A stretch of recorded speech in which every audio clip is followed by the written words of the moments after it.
En fait, aujourd'hui, je vais beaucoup parler de physique, ce qui va peut-être vous surprendre puisque je suis mathématicienne.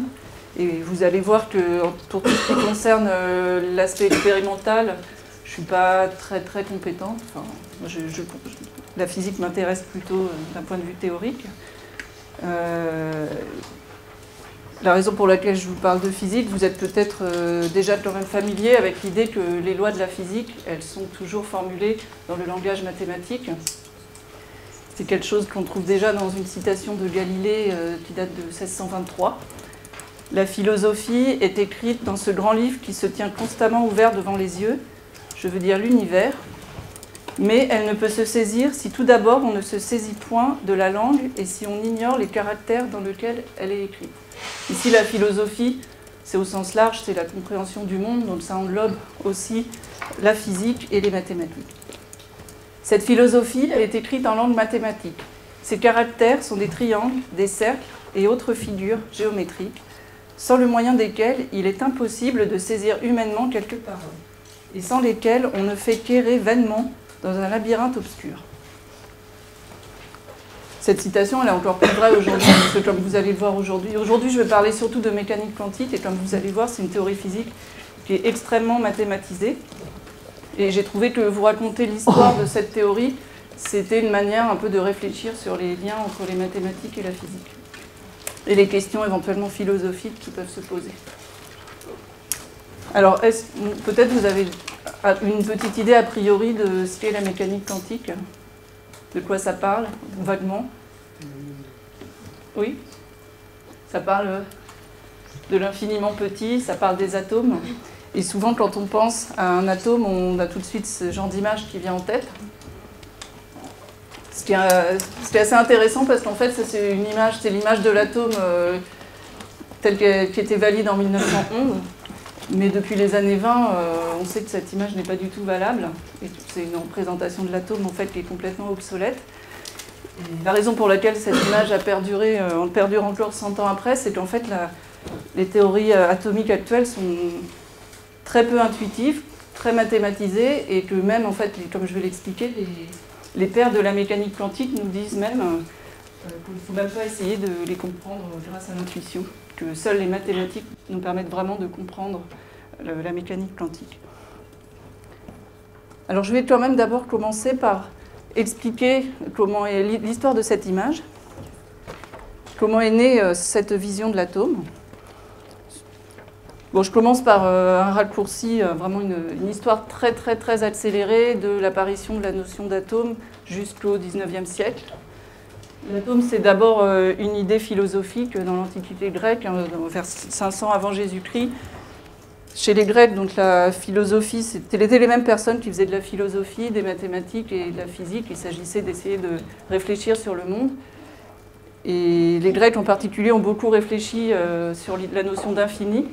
C'est quelque chose qui leur paraissait un peu monstrueux, comme porteur de paradoxes. Et en particulier, l'idée de l'infiniment petit leur faisait peur, d'où cette idée qu'en fait, on ne peut pas diviser la matière à l'infini, qu'il y a un petit grain de matière élémentaire qu'on ne peut plus diviser. Je fais un grand bond dans le temps et j'arrive au début de la chimie moderne, au XVIIIe siècle, avec Lavoisier, qui est un des grands-pères de la chimie, qui est à l'origine de l'idée de réaction chimique, l'idée d'éléments chimiques qui se recombinent entre eux lors de réactions pour former de nouvelles substances chimiques. Pardon. En fait, l'idée d'atome, elle a été confirmée par une remarque du physicien John Dalton au début du XIXe siècle. Dalton, il a remarqué que dans les réactions chimiques, les différents éléments se combinaient toujours en proportion entière. Par exemple, pour faire de l'eau, il faut 1 g de dihydrogène et 8 g pour 8 g de dioxygène. Donc il faut 8 fois plus d'oxygène que d'hydrogène.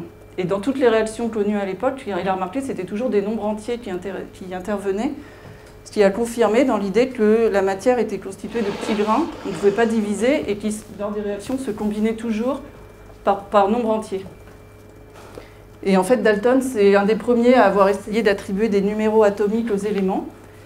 pour essayer d'expliquer la manière dont se faisaient les réactions chimiques. Ici, hein, sur cette image, c'est une image qui date de 1808, un premier essai de classification des éléments par Dalton, en leur attribuant des numéros atomiques.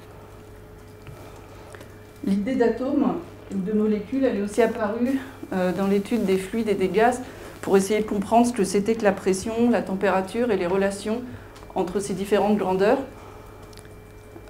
Dès le XVIIe siècle, et c'est un modèle qui a été de plus en plus utilisé jusqu'au XIXe siècle, les gens utilisaient des modèles cinétiques pour les gaz, c'est-à-dire qu'il y avait l'idée qu'un gaz, c'est des petites particules qui bougent de manière désordonnée, qui s'entrechoquent, et que ce sont ces chocs et ce désordre des particules qui sont à l'origine de la pression, de la température et des quantités thermodynamiques. Enfin, en cristallographie, il y avait aussi cette idée que les cristaux, pour expliquer la forme des cristaux, il y avait cette idée qu'ils sont formés de petites briques élémentaires et que selon la forme des briques, on obtient des formes différentes. Donc au début du XIXe siècle, il y a un consensus sur l'idée d'atomes et de molécules. Il faut remarquer que c'était pas des... personne n'avait observé réellement des atomes et des molécules. Enfin, c'est pas quelque chose qu'on pouvait voir. C'est simplement l'idée que c'était un modèle qui semblait bien collé, être bien adapté pour expliquer la plupart des phénomènes physiques. Au cours du XIXe siècle, ensuite, les physiciens ont essayé de comprendre comment était fait un atome. Et la preuve de l'existence de l'électron, elle a été apportée par le physicien Thomson en 1897, à partir de l'expérience dite des tubes de Crookes. Alors on ne voit pas très bien parce que l'image est sombre. C'est aussi ce qu'on appelle, maintenant un tube cathodique. C'est le principe, en fait, à partir duquel ont été fabriquées les télévisions jusqu'à relativement récemment. Mais comme vous êtes très jeune, je ne sais pas si vous avez déjà vu des télévisions comme ça. Avec David, on connaît. Donc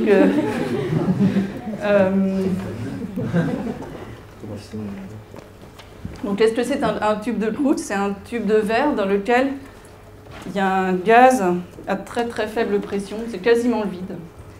Et dans ce gaz, en fait, on applique une différence de potentiel au tube. Et on observe deux choses. D'une part, on observe une espèce de luminescence à l'intérieur du tube qui est pas très facile à comprendre.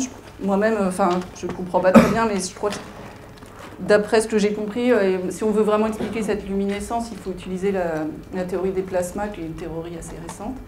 Et on observe aussi, en plus de la luminescence, on observe aussi sur la paroi de verre un petit scintillement du côté de l'anode. Et ce que les physiciens de cette époque, en particulier Thomson, ont mis en évidence, c'est que ce scintillement, il pouvait être expliqué en disant qu'il y avait des particules négatives qui se déplaçaient en ligne droite à l'intérieur du tube et qui, au moment où elles tapaient le verre, provoquaient un petit scintillement. Ils ont montré que ces particules étaient chargées négativement. Alors là, ça ne se voit pas du tout sur l'image. Il y a un aimant là. Donc, en appliquant des champs électriques et des champs magnétiques, ils ont dévié les particules. Ils ont pu ainsi montrer qu'elles étaient chargées négativement et même calculer leur masse et leur charge. Ce qui a conduit Thomson à essayer d'imaginer un modèle d'atome qui s'appelle le modèle du plum pudding. Et dans son modèle, il y a dans la matière, elle est constituée d'une espèce de pâte chargée positivement.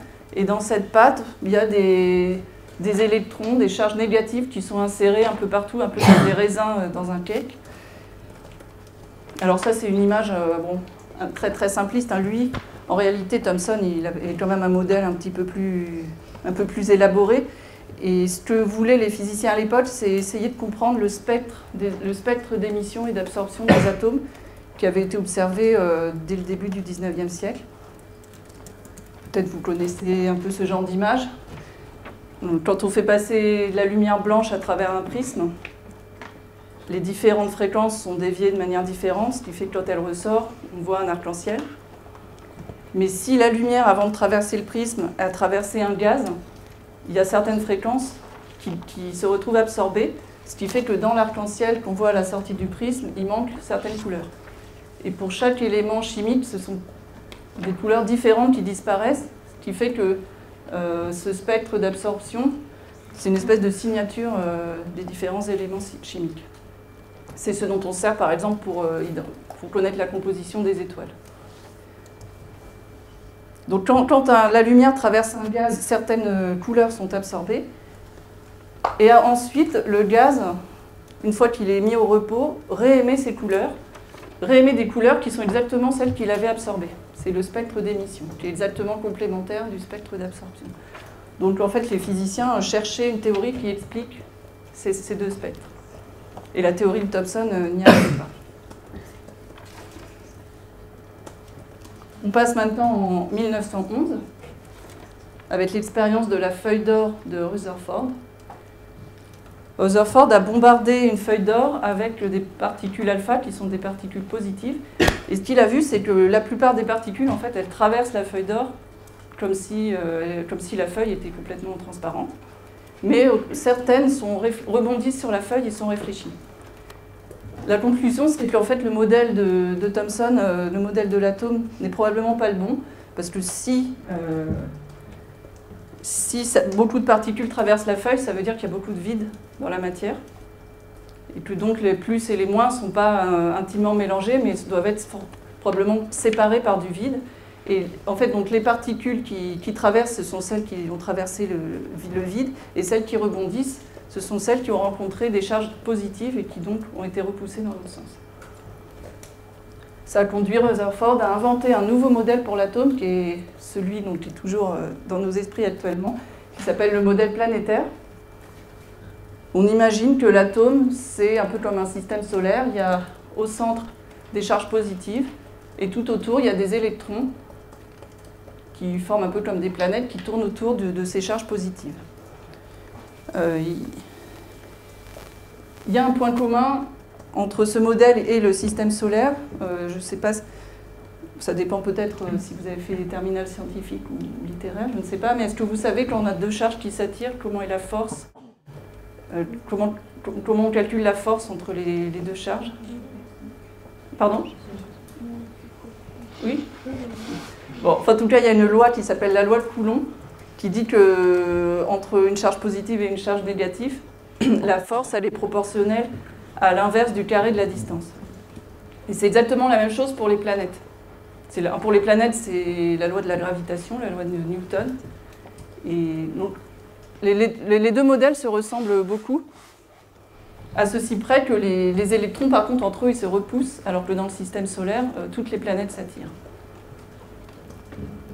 Mais d'où l'appellation modèle planétaire. J'insiste encore sur le fait que cette image, Rutherford, ce n'est pas quelque chose qu'il a vu, c'est une représentation qui s'est faite de l'atome en espérant que ça allait être quelque chose qui rendrait bien compte des mesures faites dans les expériences. Alors au passage, je me suis posé la question en préparant l'exposé, est-ce que maintenant, actuellement, on peut voir des atomes individuels? À l'époque, c'était clairement pas le cas, mais maintenant, en fait, on ne peut pas vraiment isoler un atome. Donc on n'a jamais vu un atome isolé, donc la seule chose qu'on puisse espérer, vraiment, ce sont des modèles mathématiques, mais clairement pas une vraie image qui corresponde à ce qu'on observe à l'œil nu. Alors on peut voir des atomes de manière indirecte, c'est soit par cristallographie, en faisant passer de la lumière dans un cristal et en regardant la figure de diffraction qui sort, on voit des taches qui correspondent à la disposition des atomes dans le cristal.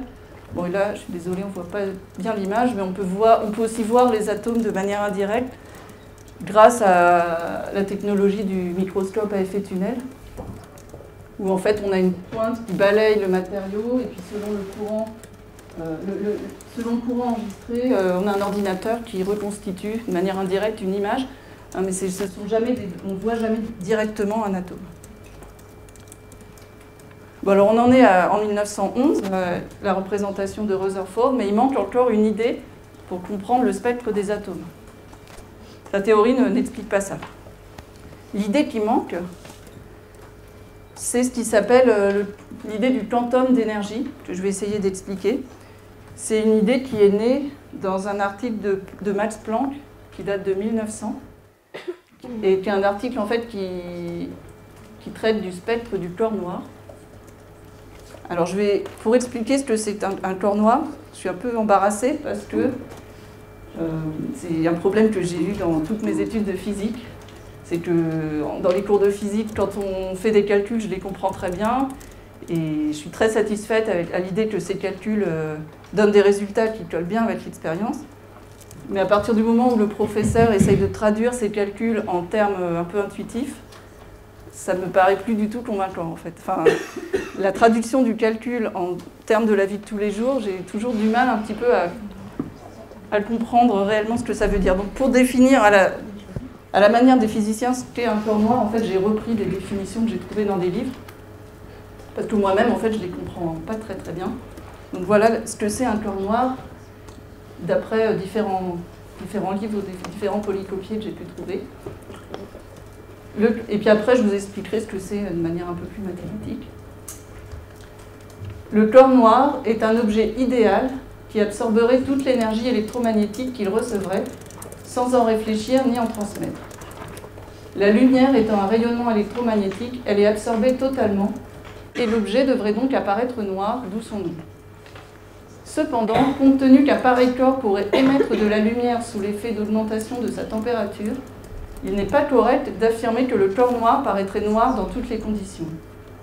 L'objet réel qui se rapproche le plus de ce modèle est l'intérieur d'un four. Une autre définition, que je vais peut-être un peu abréger, trouver ailleurs. Le soleil nous apparaît visuellement jaune, il émet de la lumière blanche. On dit que c'est un corps noir à la température de 5800 Kelvin. Cette appellation peut être prise comme un raccourci de langage. Une surface qui absorbe pratiquement toutes les radiations qui lui parviennent apparaît noire. Pour modéliser un corps noir, on peut imaginer une cavité remplie de gaz maintenue à une température T, rugueuse, peinte en noir et percée d'un petit trou. Si un rayon de lumière entre dans la cavité, ce rayon de lumière pourra sortir, mais en ne restituant qu'une très faible partie de l'énergie incidente, et la cavité apparaîtra noire à un observateur situé en face de l'ouverture. Et enfin, alors peut-être je vais lire la fin de là, le rayonnement d'une étoile est comparable à celui d'un corps noir. En effet, une étoile est très épaisse. C'est une source d'énergie, mais le rayonnement y est piégé. Il sort de l'étoile au bout de millions d'années. Le milieu stellaire se comporte donc comme la cavité modélisant le corps noir. Une dernière définition, le rayonnement de corps noir, c'est le rayonnement émis par un milieu en équilibre thermodynamique, par exemple le Soleil. Bon, je comprends. À partir de là, cette définition reste assez mystérieuse pour moi, mais j'ai lu les articles de Planck et d'Einstein sur le sujet. Donc, celui de Planck, c'est vraiment l'article où est apparue l'idée de quantum d'énergie, et Einstein l'a réexpliqué d'une manière un petit peu différente en 1905. Et ces articles, en fait, sont très mathématiques. On ne parle pas du tout de four, de choses comme ça. Et pour le coup, là, du coup, je comprends ce qui est raconté dans ces articles. Et je vais essayer d'expliquer un tout petit peu comment l'idée de quantum d'énergie est née. Mais je vais essayer de ne pas lire trop d'équations. Alors le modèle, c'est vraiment un modèle mathématique. On imagine qu'on a n, grand N, avec grand N qui est très grand N oscillateurs de fréquence nue. Einstein dit, si vous voulez, vous pouvez imaginer des petits atomes qui oscillent, mais en fait, vous n'avez même pas besoin d'avoir une idée mentale en tête. C'est vraiment un modèle de statistique. Donc, chaque oscillateur, il a une énergie. Le premier oscillateur, il a une énergie U1. Le deuxième oscillateur, une énergie U2. Le nème oscillateur, une énergie UN. Et donc, l'énergie totale, c'est la somme de toutes les énergies. Et on va modéliser, pour expliquer l'équilibre thermodynamique, on va utiliser le formalisme de la physique statistique, qui a été introduit par Boltzmann à la fin du 19e siècle, qui nous dit que les énergies U1, U2, UN, en fait, il faut les considérer comme étant des variables aléatoires. Donc elles sont aléatoires, et Boltzmann avait défini une quantité qui s'appelle l'entropie. Alors, l'entropie, c'est le logarithme. L'entropie, c'est une fonction de l'énergie totale. Une fois qu'on s'est donné l'énergie grand U, il faut calculer la probabilité que le système ait l'énergie totale grand U. Il faut prendre le logarithme de cette probabilité. Bon, après, il y a la constante de Boltzmann devant. Et puis, ce logarithme, ça s'appelle l'entropie. Alors peut-être, je ne sais pas, peut-être vous avez fait des probabilités à un moment de votre vie, et vous avez vu qu'en probabilité, il y a des modèles, il y a des variables aléatoires discrètes et il y a des variables aléatoires continues. Et que quand on regarde des variables aléatoires discrètes, pour calculer des probabilités, il faut faire des dénombrements. Et quand on regarde des variables aléatoires continues, pour calculer des probabilités, il faut calculer des intégrales.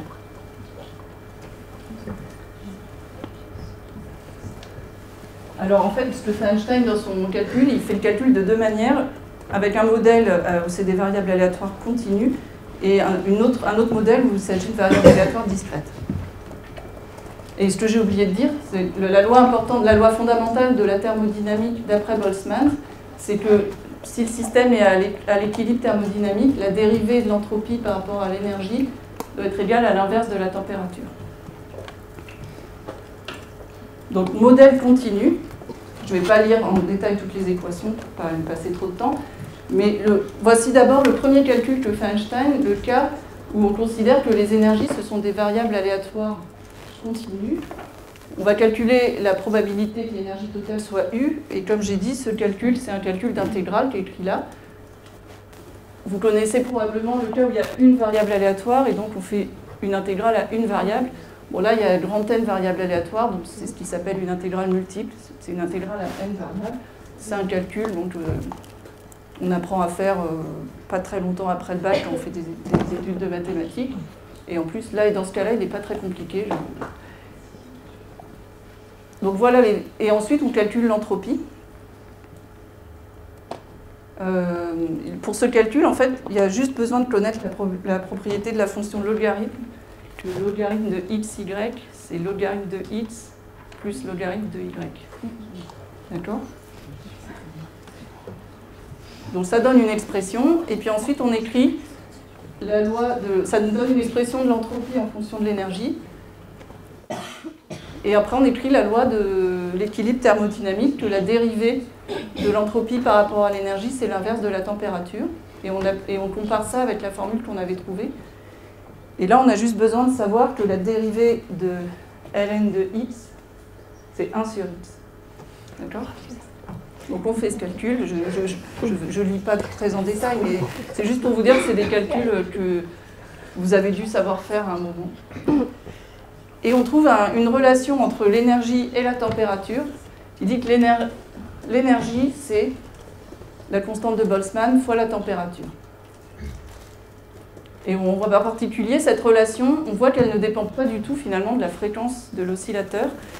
Et ça, en fait, si on compare avec les rayonnements mesurés sur les étoiles, parce que les étoiles sont censées être des corps noirs pour les physiciens, si on compare les énergies rayonnées par les étoiles, ça ne correspond pas du tout à ce qui est mesuré. C'est pas vrai dans l'expérience que l'énergie rayonnée est indépendante de la fréquence. Et c'est ce qui s'appelle la catastrophe ultraviolette dans le langage. Parce que le problème, en fait, il apparaît pour les hautes fréquences, et les hautes fréquences, c'est les ultraviolets.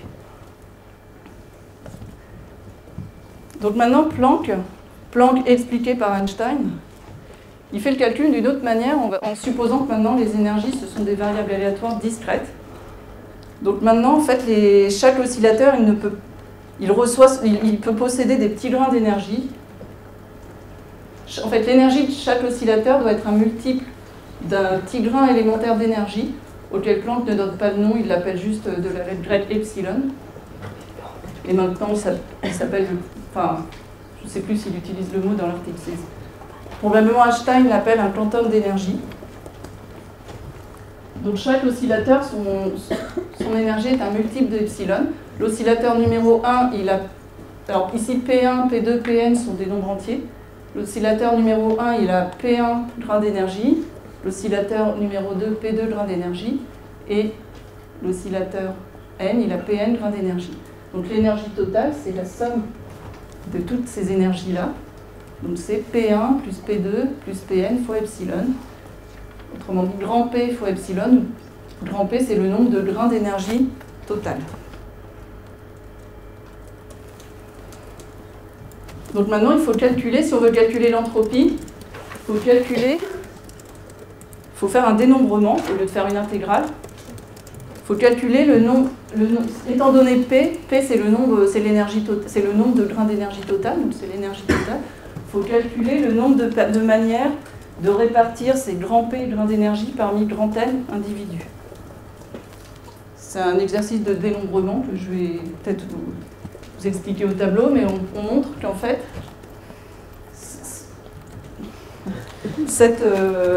la manière de répartir grand P grains d'énergie entre N individus, alors j'ai utilisé la notation qu'on utilisait quand je passais le bac, mais je crois que c'est... j'ai le droit d'être tout à l'heure ? Bien sûr. Ouais. Je crois que, enfin je suis même sûre que maintenant, quand vous apprenez ça, vous le notez comme ça. C'est le nombre de combinaisons de N-1 objets parmi N plus P-1. Le nombre de manières de choisir N-1 parmi N plus P-1. Je vais essayer d'expliquer pourquoi c'est le cas. Donc si je dessine ici N plus P-1 point, et que je choisis d'en colorier N-1 en couleurs différentes, donc comme j'ai pas de couleur, je vais faire des croix. Donc j'ai N-1, je choisis N-1 point que je colorie en couleurs différentes. Il m'en reste le grand P. Ça veut dire qu'en fait, si choisir N-1 parmi N plus P-1, c'est exactement la même chose que regrouper grand P point en N paquets. C'est la même chose que distribuer grand P grains d'énergie parmi N individus. Et cette expression, elle s'exprime à l'aide de factoriel que j'ai écrite là. On calcule de nouveau l'entropie, toujours simplement à l'aide de la règle logarithme de x plus y égale logarithme de x plus logarithme de y. Et on fait de nouveau, alors de nouveau je ne le lis pas, mais là c'est vraiment la totalité du calcul, donc si je voulais passer 10 minutes, c'est vraiment des mathématiques que vous avez probablement appris. C'est juste la manipulation du logarithme. Et quand on écrit, ici on écrit ici on écrit l'expression de l'entropie, on la dérive par rapport à U et on dit que si c'est à l'équilibre thermodynamique, ça doit être égal à 1 sur T. Et cette fois, on obtient une expression, une relation entre l'énergie et la température qui est de cette forme-là. L'énergie, c'est epsilon sur exponentielle epsilon sur kT, où K c'est toujours la constante de Boltzmann, moins 1. Et en comparant avec d'autres lois connues, ce que Planck montre, c'est qu'on tombe sur quelque chose qui est parfaitement en accord avec l'expérience si on dit que le grain d'énergie, il est proportionnel à la fréquence. Il est égal à une certaine constante, qui s'appelle maintenant la constante de Planck, fois la fréquence. Et là, on tombe vraiment sur une relation entre l'énergie et la température qui est exactement celle qui est mesurée dans les étoiles. Entre l'énergie et la fréquence, énergie, fréquence et température. Alors on peut se demander ce qu'on apprend, qu'est-ce que ça nous apprend sur la nature, ce calcul, parce que on est parti d'un modèle statistique qui n'a pas vraiment de rapport avec notre expérience du réel. On a postulé qu'il fallait calculer comme ça, ou disons qu'à partir des lois connues de la physique qui avaient l'air de marcher, on a postulé qu'il fallait calculer comme ça. Qu'est-ce que ça nous apprend? C'est assez mystérieux, en fait, qu'à partir d'un calcul qui ne sort pas vraiment de notre expérience réelle, on obtienne un résultat qui colle bien avec le réel. C'est ce que Jens Widner, physicien hongrois, a appelé dans les années 60 la déraisonnable efficacité des mathématiques dans les sciences naturelles. Ça arrive assez souvent, en fait, à partir d'un calcul complètement abstrait et qui n'a pas de raison particulière a priori de marcher, on obtient quelque chose qui colle avec l'expérience. En fait, Planck lui-même, il n'était pas particulièrement content de la manière dont il avait fait son calcul, et il n'avait pas envie d'en tirer des conclusions sur ce que c'est que la matière, que pour lui c'était uniquement un artifice de calcul, et c'était le fait que le calcul semble coller avec les réalités, il n'avait pas envie d'en conclure quelque chose sur la réalité, et en fait il a essayé d'obtenir le même résultat en n'utilisant pas de variable aléatoire discrète, mais il n'a pas réussi. Et en fin de compte, cet artifice de calcul a été à l'origine d'une révolution en physique, l'idée de quantum d'énergie. l'idée que quand les ondes électromagnétiques interagissent avec la matière, l'énergie, elle ne peut se transmettre que par petits grains élémentaires. Elle ne peut pas prendre n'importe quelle valeur. On dit que les échanges d'énergie sont quantifiés. Ça veut dire qu'ils sont échangés. C'est comme s'ils s'échangeaient par petits grains indivisibles. Et en fait, en 1905, Einstein a inventé la notion de photon en élaborant à partir de cette idée.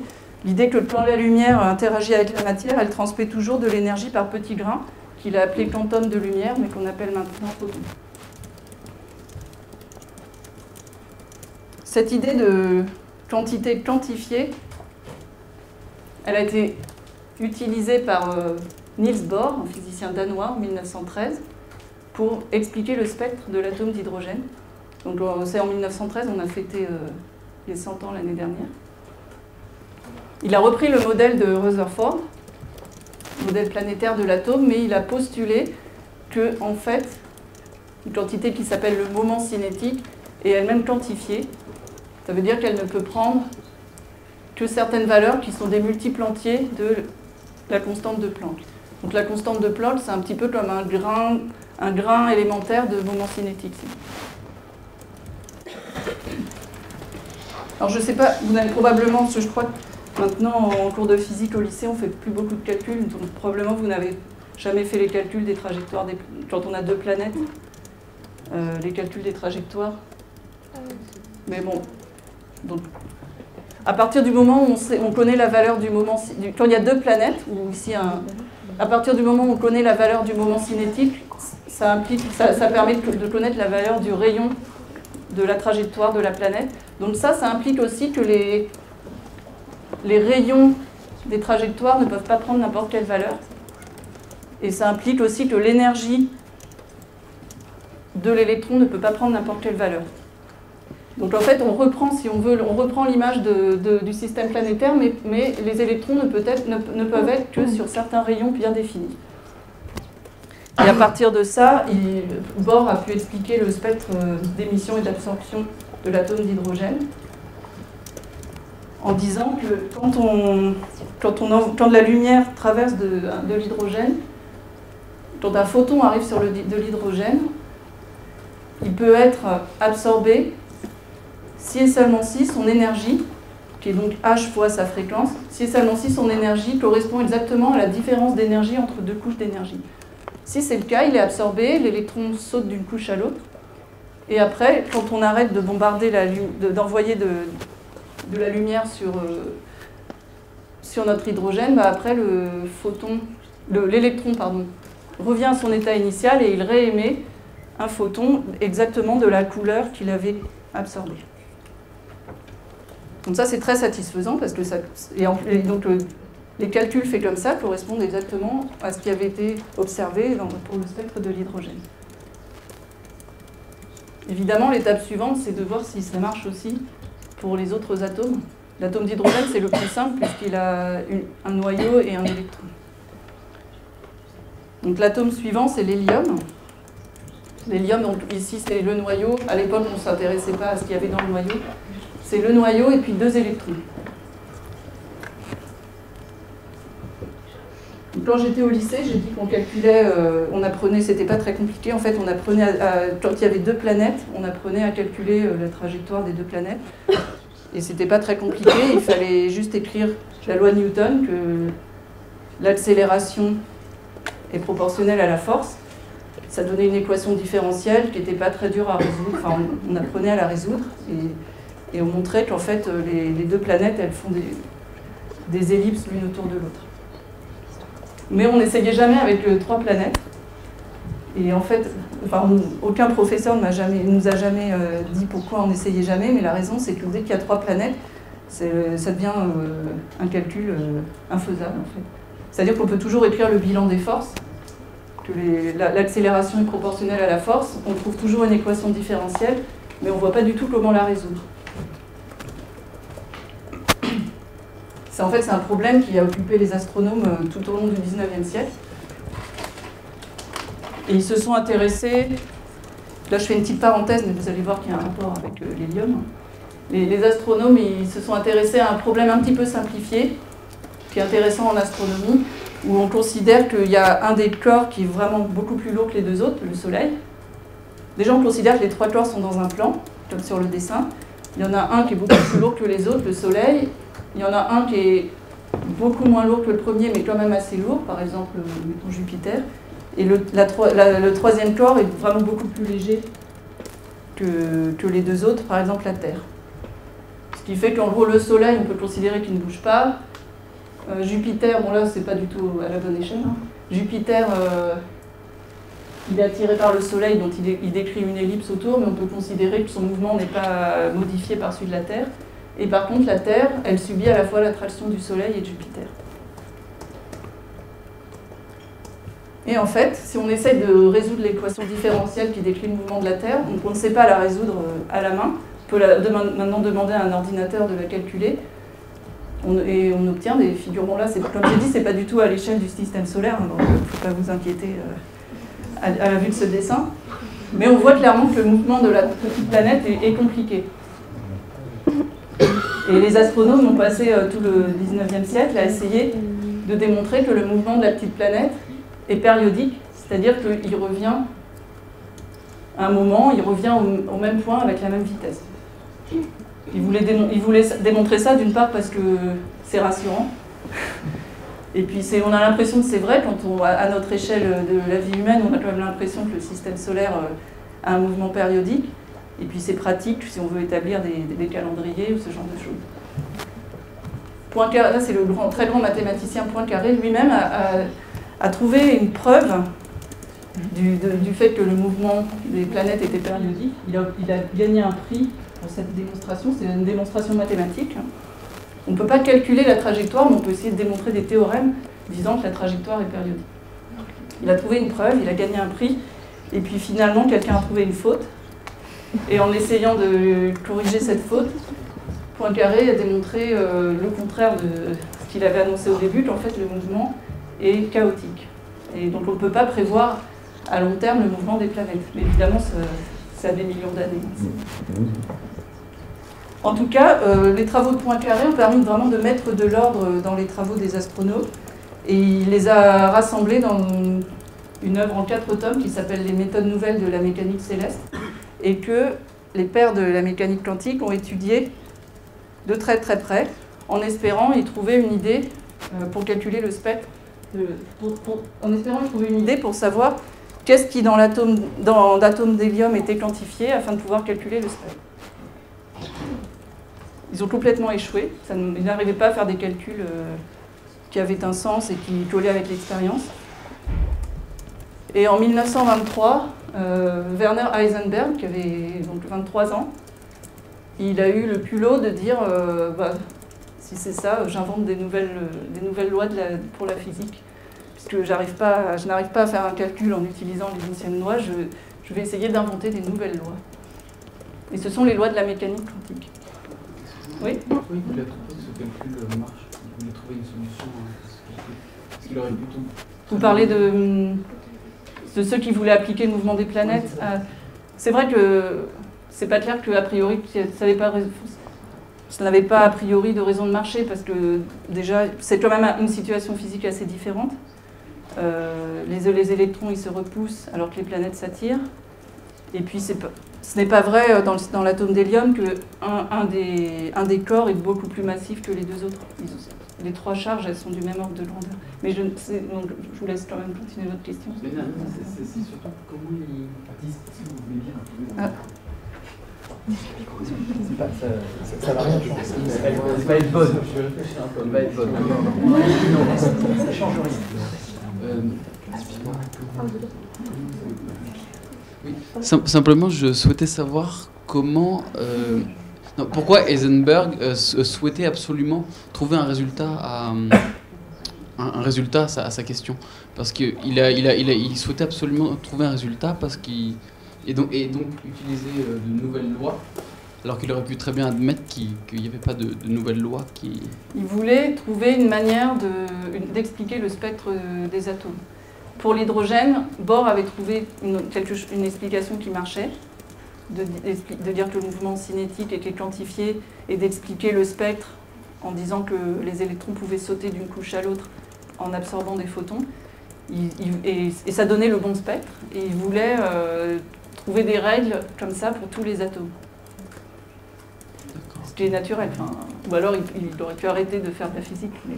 Mais non, il voulait trouver pour chaque atome une manière de savoir, d'expliquer le spectre, de trouver une formule qui disait quelles étaient les fréquences qui allaient être absorbées. Parce qu'il était persuadé qu'il y avait forcément un moyen de pouvoir trouver ces...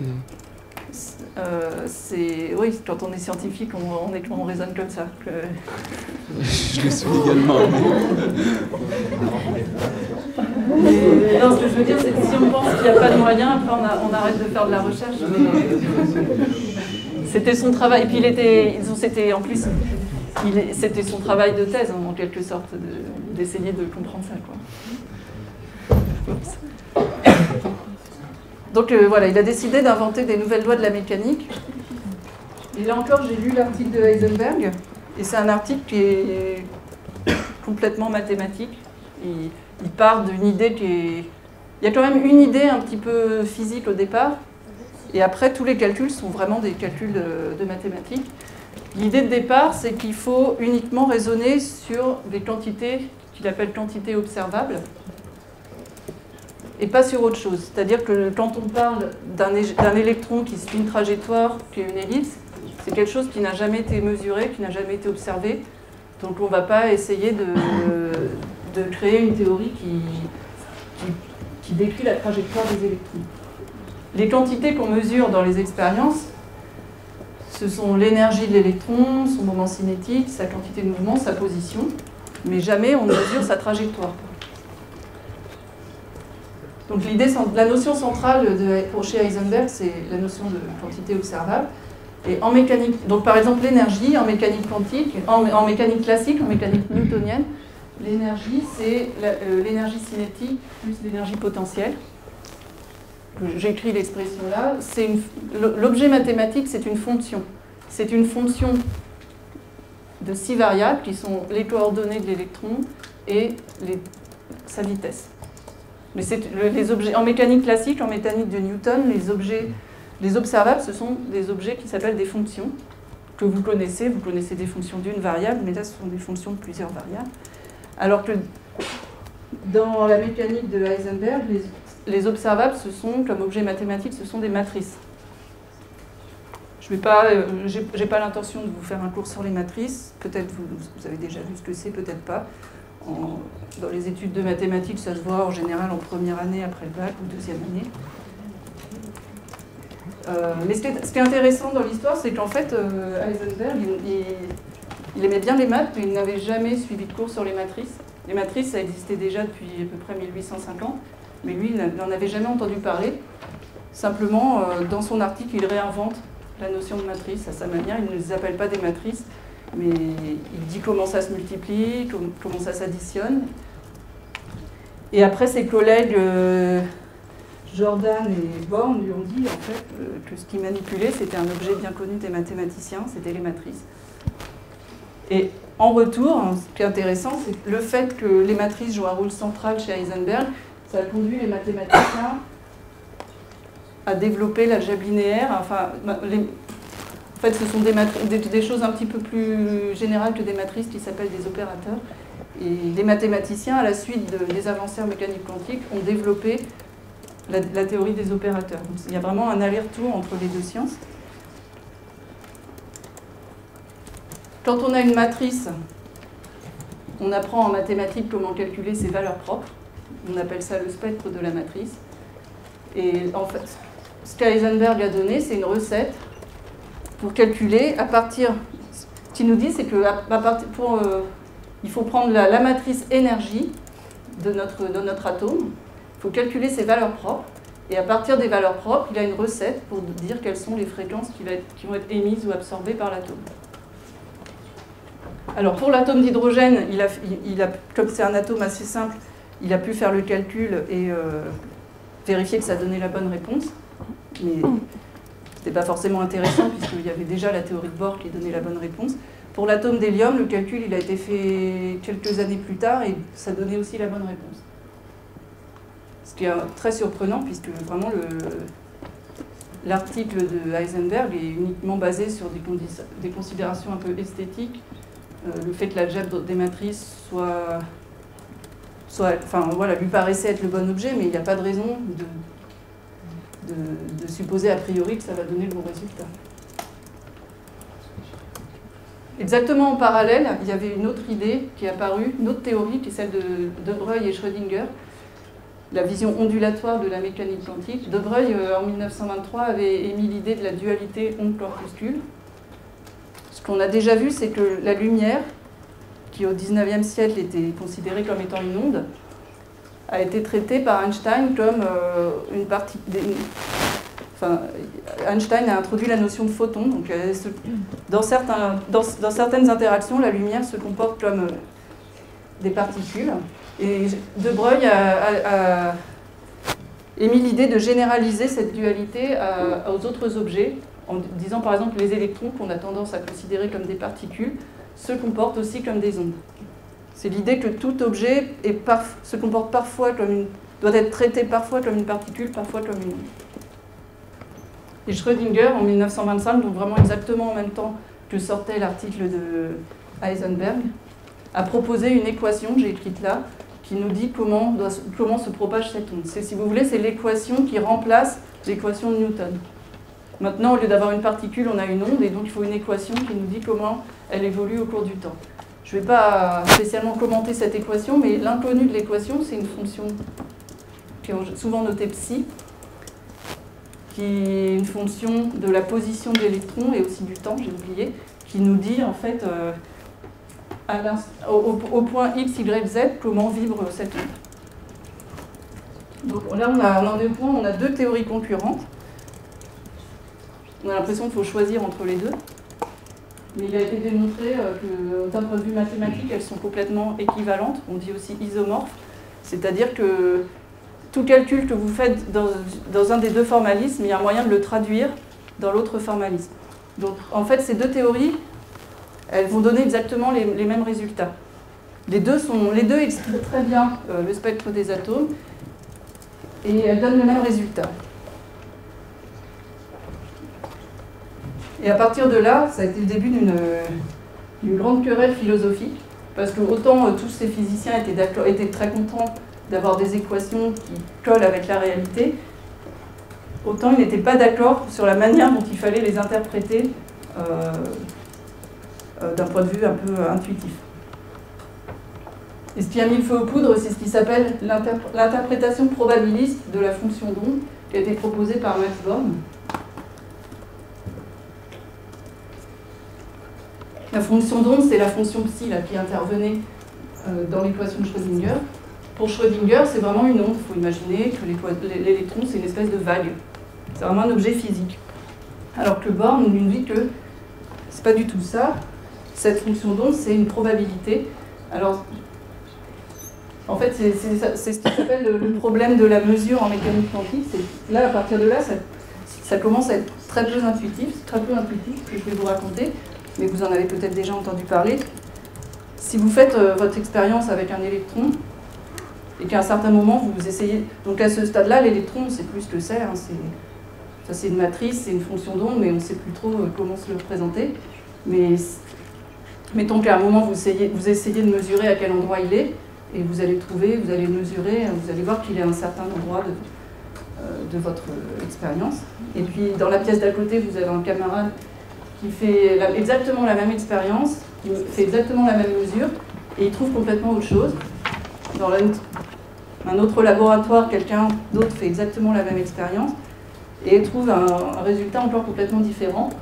En fait, ce que nous disent Born, Bohr, Heisenberg, c'est que le résultat de la mesure est aléatoire. Vous pouvez faire plusieurs fois la même expérience, vous ne trouverez jamais la même chose. Et ce n'est pas simplement une petite erreur de mesure, c'est un résultat qui est complètement aléatoire. Et ce que dit Born, c'est qu'en fait, la fonction psi, elle sert à calculer la probabilité de trouver l'électron à tel ou tel endroit. Finalement, ce qu'il nous dit, c'est que... Alors ça, c'est ce qui s'appelle l'interprétation de l'école de Copenhague. L'école de Copenhague, c'est justement Niels Bohr, Max Born, et puis leurs étudiants, Max Born, Pauli, etc. Et en plus, encore plus bizarre, c'est qu'au moment... Donc avant la mesure, votre électron, on ne sait pas trop ce que c'est, il est un petit peu n'importe où. Et vous le mesurez, vous le trouvez à un endroit, et ce que nous dit cette école, cette interprétation, c'est qu'à partir du moment où vous avez fait la mesure, vous avez modifié votre système, et qu'après la mesure, l'électron, il est réellement à l'endroit où vous l'avez vu, c'est-à-dire que vous avez en quelque sorte condensé toute votre fonction d'onde en un point en mesurant. La mesure perturbe le système. Face à eux, il y avait des physiciens qui avaient envie quand même d'une vision un peu plus terre-à-terre et intuitive de la physique. C'était Einstein et Schrödinger, qui n'étaient pas du tout satisfaits par cette interprétation.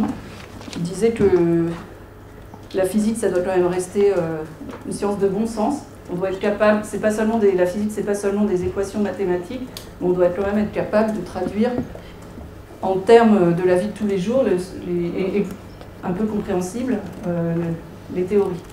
Et qu'en particulier, ce que disait Einstein, c'est que si on a une théorie qui aboutit à dire que quand on fait une mesure, le résultat est aléatoire, c'est que la théorie est incomplète et pas satisfaisante. Alors, il y a eu beaucoup de querelles. On dit qu'Einstein a dit Dieu ne joue pas au dé, et que Bohr lui a répondu ne dites pas à Dieu ce qu'il doit faire.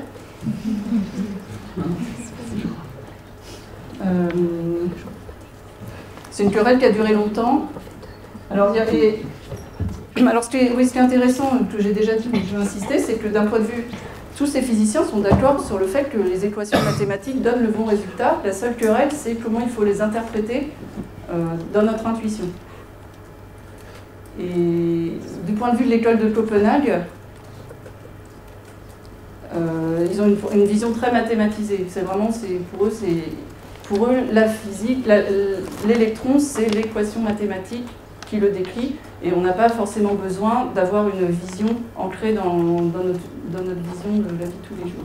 Alors que Einstein et Schrödinger voulaient vraiment quelque chose de plus terre-à-terre, de plus intuitif. Une autre chose qui est un petit peu bizarre, c'est ce qui s'appelle le principe d'incertitude,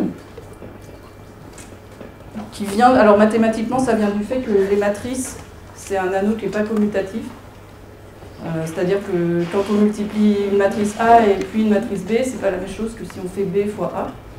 Et ça se traduit par le fait qu'il y a des observables qu'on ne peut pas mesurer simultanément. Par exemple, l'exemple souvent cité, c'est la position de l'électron et la quantité de mouvement ne peuvent pas être mesurés simultanément, c'est parce que les deux matrices qui correspondent ne commutent pas. Einstein a beaucoup essayé d'inventer ce qu'ils appelaient des expériences de pensée. Une expérience de pensée, c'est une expérience qu'on ne fait pas vraiment dans la réalité, soit parce que d'un point de vue technologique ce n'est pas possible, soit parce qu'on n'a pas réellement envie de la faire, mais c'est une expérience ce sont des expériences par lesquelles il essayait de démontrer que l'interprétation de l'école de Copenhague était complètement absurde. Donc il y a une fameuse expérience de pensée qui s'appelle l'expérience de Einstein, Podolsky et Rosen, qui permet de dire qu'on peut imaginer deux électrons qui sont très très loin l'un de l'autre, à des millions d'années-lumière l'un de l'autre, mais leur fonction d'onde a la propriété que si je modifie un des deux électrons, je modifie instantanément l'autre. C'est un petit peu dur à expliquer, mais en particulier, si je fais une mesure sur l'électron numéro 1, comme la mesure va perturber l'électron numéro 1, elle va aussi forcément modifier l'état de l'électron numéro 2, même si celui-ci il est à des années-lumière du premier. Donc ça a l'air de dire que deux électrons très très éloignés peuvent communiquer entre eux, ce qui pour Einstein était quelque chose de complètement contraire à sa vision de la physique. Mais en réalité, en fait, en 86, cette expérience a commencé à être possible technologiquement. Il y a un chercheur dont vous avez peut-être entendu parler qui s'appelle Alain Aspect, qui travaille à Orsay, et qui a vraiment pu montrer qu'on pouvait fabriquer des électrons intriqués, on appelle ça intriqués. Donc il n'y a pas de paradoxe en fait derrière tout ça. Bon, une autre chose un petit peu bizarre, c'est cette dualité onde-corpuscule. Le fait que les objets soient à la fois des ondes et des particules. Là, c'est un dessin un petit peu amusant de Douglas-Hofstadter.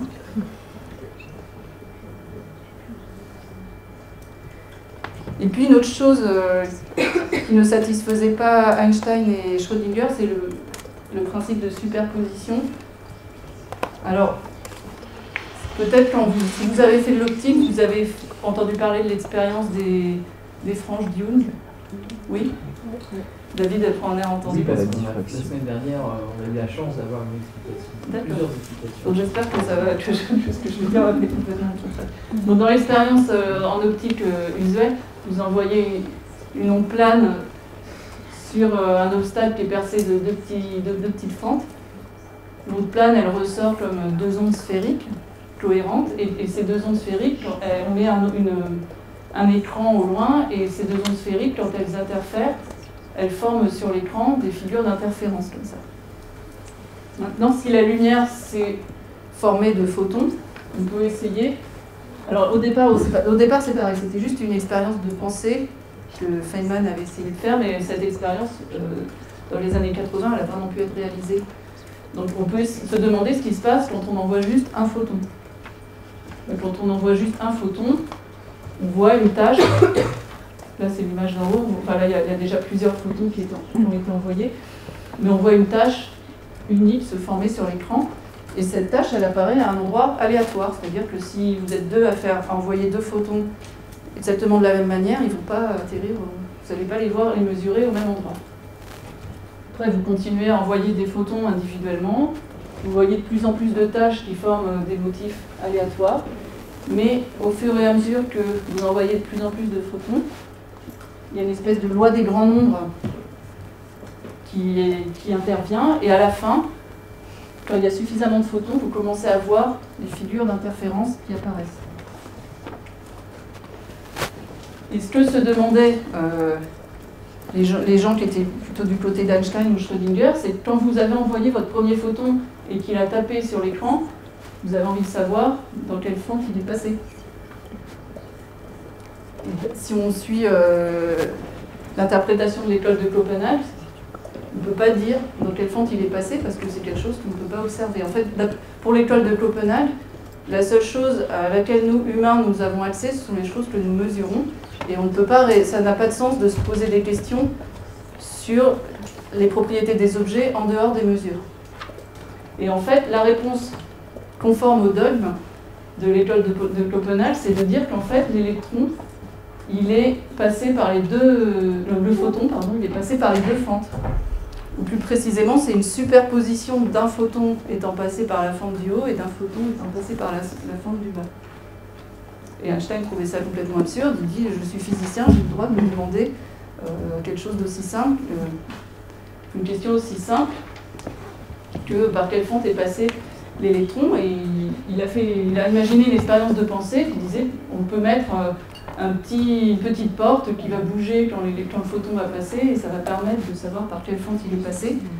Mais ce que lui a répondu Bohr, c'est qu'en fait, si on fait ça, le petit procédé de mesure là, il va perturber l'expérience, et du coup, si on mesure la position du photon, sa vitesse va être modifiée, et qu'en fait, on détruira complètement les franges d'interférence.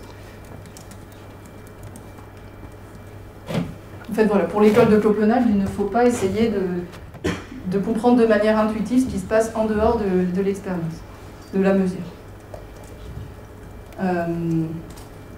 Alors Schrödinger, pour essayer de montrer le côté absurde de ce principe de superposition, il a imaginé la fameuse expérience de pensée du chat de Schrödinger, qui n'a jamais été réalisée. Alors, dans cette expérience de pensée, on a une boîte. C'est juste une mise en scène. On a une boîte qui contient, par exemple, une substance radioactive. Un atome est radioactif, et cet atome, à un temps aléatoire, il peut se désintégrer.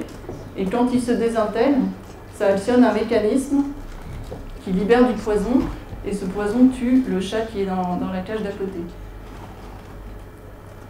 Si on adopte le point de vue de l'interprétation de Copenhague, il faut dire que l'atome qui est là, on ne peut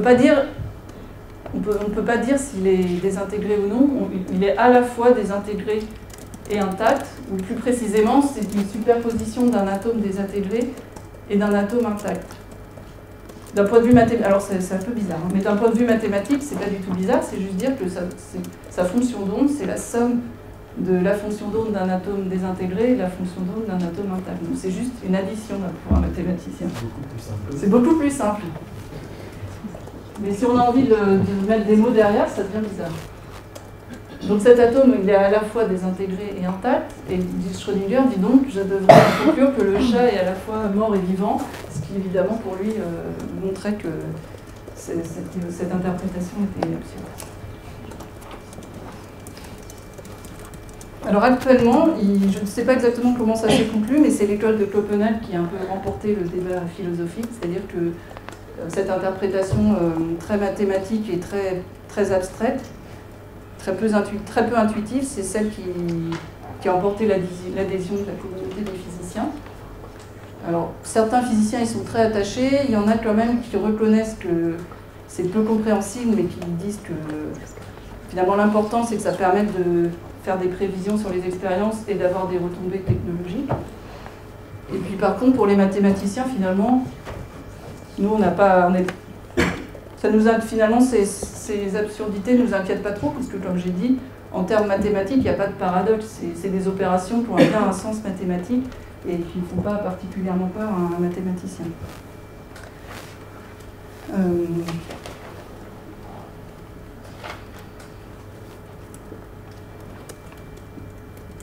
Alors, voilà pour conclure une citation du physicien Richard Feynman, qui est un prix Nobel de physique qui a beaucoup travaillé sur la mécanique quantique.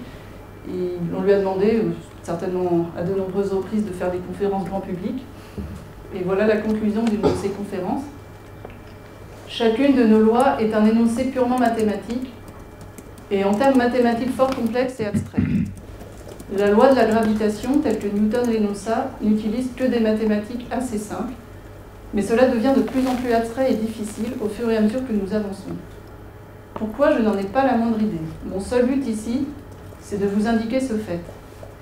Le drame de cette conférence, c'est justement que je dois vous faire comprendre qu'on ne peut sérieusement expliquer la beauté des lois de la nature et surtout de la faire ressentir à des gens qui n'ont aucune connaissance profonde des mathématiques. J'en suis désolée, mais apparemment c'est comme ça. En fait, je pense qu'il était désolé parce que les gens qui étaient venus espéraient entendre parler de physique et il a dû leur parler de mathématiques. Alors, d'une manière un peu plus positive de voir les choses, c'est celle de Jeanne Villeneuve.